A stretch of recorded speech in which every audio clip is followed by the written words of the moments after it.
ocurre en la vida de demasiadas personas en el día de hoy. Dejan que los fracasos afecten emocionalmente lo mejor de ellos y les impiden seguir esforzándose por alcanzar sus sueños. Digámoslo de una vez, el fracaso puede ser muy doloroso, a veces física y con más frecuencia emocionalmente. Ver irse al suelo parte de su visión realmente duele. Y si por sobre eso la gente lo ridiculiza, usted se sentirá aún peor. Así es como muchas personas se quedan atrapadas en el ciclo del miedo. Si el miedo lo vence a usted, es casi imposible transformar los fracasos en triunfos. La inacción que resulta cuando las personas caen en el ciclo del temor toma diversas formas. A continuación, 3 de las más comunes que he observado. Primero, parálisis. Algunas personas dejan de tratar de hacer cualquier cosa que pueda llevarles al fracaso. El presidente Harry S. Truman dijo: "El peor peligro que podemos enfrentar es el de paralizarnos por las dudas y temores. La gente cuyo miedo los paraliza renuncia a toda esperanza de salir adelante". Segundo, aplazamiento. Otras personas mantienen la esperanza de superar los fracasos, pero nunca se deciden a hacerlo. El aplazamiento le roba a la persona su tiempo, su productividad y su potencial.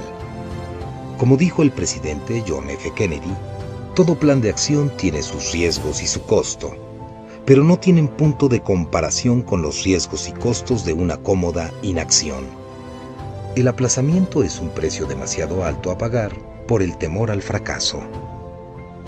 Tercero, falta de propósito.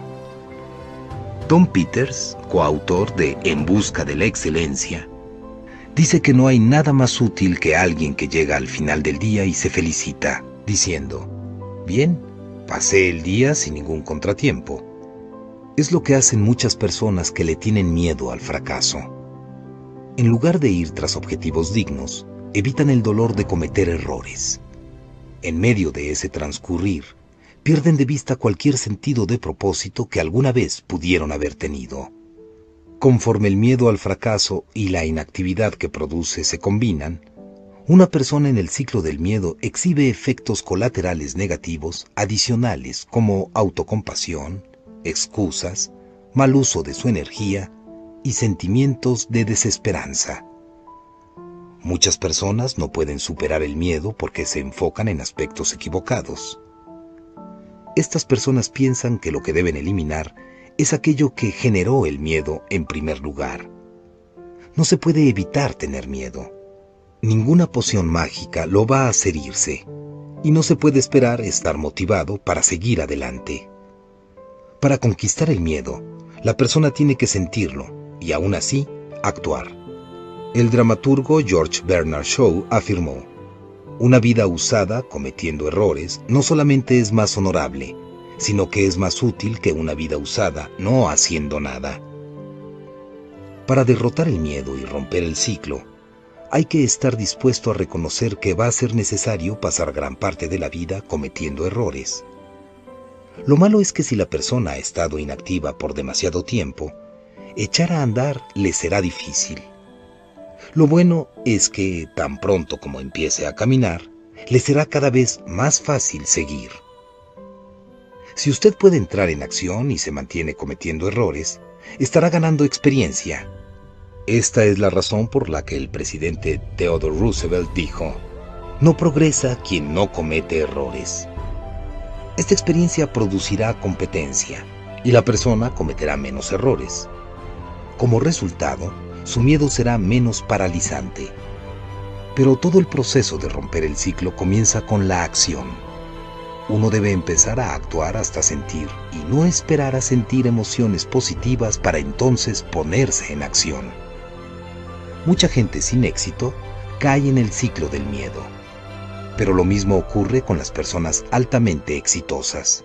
Por ejemplo, cuando se observa la vida del compositor George Frederick Handel, se puede ver a una persona exitosa que se encontró en una situación de la que necesitaba desesperadamente salir. Handel fue un músico prodigioso. A pesar de su talento y fama, Händel enfrentó una considerable adversidad. La competencia con compositores ingleses rivales fue dura.